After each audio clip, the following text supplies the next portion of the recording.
In this video, I'm going to break down how to buy a property with owner-occupied financing with a lower down payment, a lower interest rate, and how you can live in this property mortgage payment free. Let's jump right in. There's two types of financing, right? So you got owner-occupied financing. That means you're going to live in the property. You got a lower down payment, a lower interest rate. And because of a lower interest rate, you have a lower down payment than if you had a higher interest rate. And then there's investment loans. These require a larger down payment. You typically have a higher interest rate, which means you got a higher payment compared to if you had a lower interest rate. So you buy a property with an FHA loan, which is a 3.5% down payment, or 5% conventional loan, which again, 3.5 or 5% is great. I am of the philosophy and of the belief I would much rather put $20,000 down for 5 properties, right? Like $20,000 down on each property for a total of 5 properties, rather than put $100,000 down on one property. Hopefully that makes sense, right? Because the idea here is that in 10 years, when that property value is up 50% or has doubled in value, you want to have that much more in equity and in net worth, and then of cash flow and all the tax benefits. Now, the name of the game here is leverage. You also don't want to over leverage yourself. And I understand that, but leverage is how you create wealth. And so let's go into the strategy on how to live mortgage payment free. Now, when you are going to live in a property, you are allowed to buy it, like I said, with an FHA loan or a conventional loan, but 3.5% down or 5% down. And you have to live in the property for at least 1 year before you can rent out the whole thing. And so step 1 here is to get pre-qualified with a mortgage broker or a bank. They're going to ask you for your W-2s, tax returns, pay stubs, right? Or if you're self-employed, just your tax returns and maybe the P&Ls of your business, the profit and loss statements. And once you get pre-qualified, that's going to be your GPS, meaning it's going to tell you how much you can actually qualify for so that you can begin step 2, which is you start looking for properties and start submitting offers with a real estate agent. Once you close on the property, then of course you go into the next step. Step 3 is to do what's called a junior ADU. ADU stands for accessory dwelling unit. In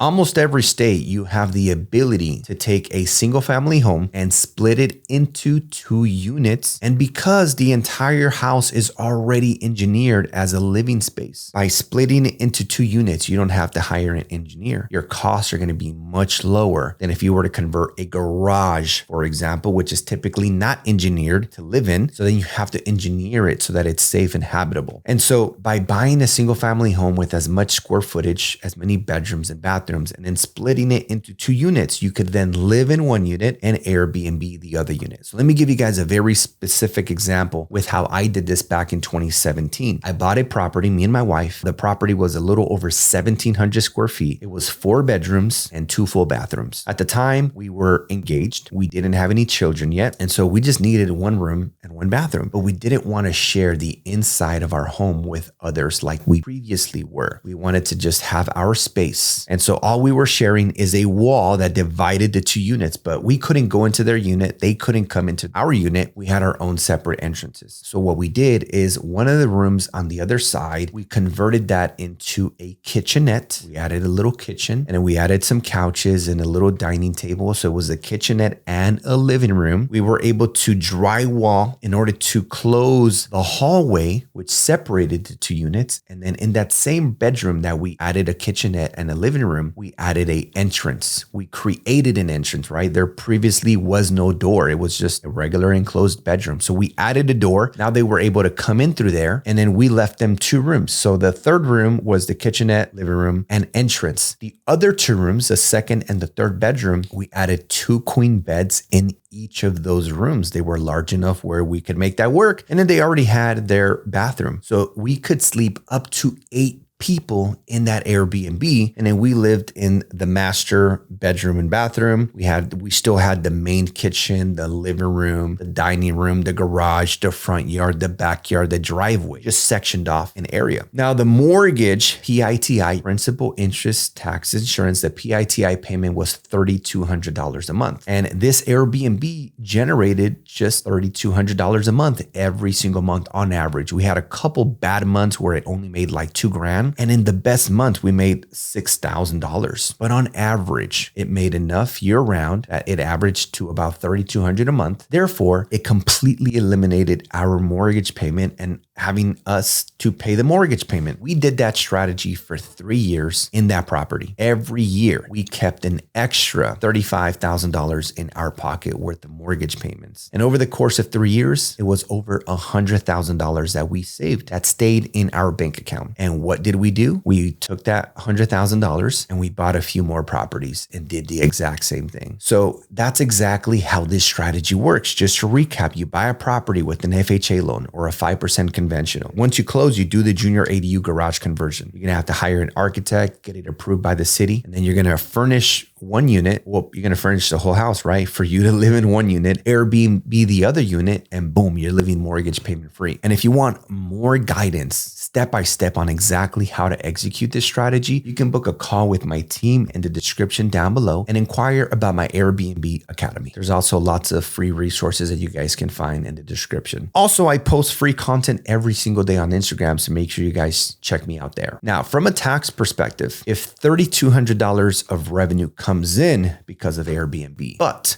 $3,200 goes out of your bank account to cover the mortgage payment, how much do you pay in taxes? The answer is zero, because from a business perspective, if you have $3,200 that come in and $3,200 that go out, you're breaking even. There is no profit. There is no tax event. So you're living mortgage payment free and you're not paying any taxes on that money that's coming in. And that's why I love this strategy. Now, this may work for you or it may not work for you depending on your situation. Trust me, my wife was very skeptical about doing this when I first brought it up. At the time, she was a law enforcement officer and she felt very uncomfortable, sharing the roof, knowing that there's always somebody next door. But after a while, she's like, you know what? She realized that she was totally overthinking it and overanalyzing it and just being too skeptical. And it worked out amazing. And if we were to have rented that unit to a regular tenant, we would have generated probably half, maybe about $1,600 a month. But again, because it was on Airbnb and because we were hosting up to 8 people, $3,200 a month. They didn't have a backyard. They didn't have a driveway. They parked in the street. There was always parking in the street. It worked like magic. It was so awesome. So this is how you could live mortgage payment free with a minimal down payment. Not only that, we actually had the sellers pay for the closing costs. So all we had to put was 5% down on 500 grand. So it was 25 grand for the down payment, about 15 grand to do the ADU garage conversion, another $5,000 to furnish it, no more than 50 grand, and boom. We did pay the first month of mortgage payment while we were doing the conversion and furnishing. After that, we never again made a mortgage payment. So that is how this strategy works. I hope you guys enjoyed this video. Make sure you guys subscribe, turn on the notification bell,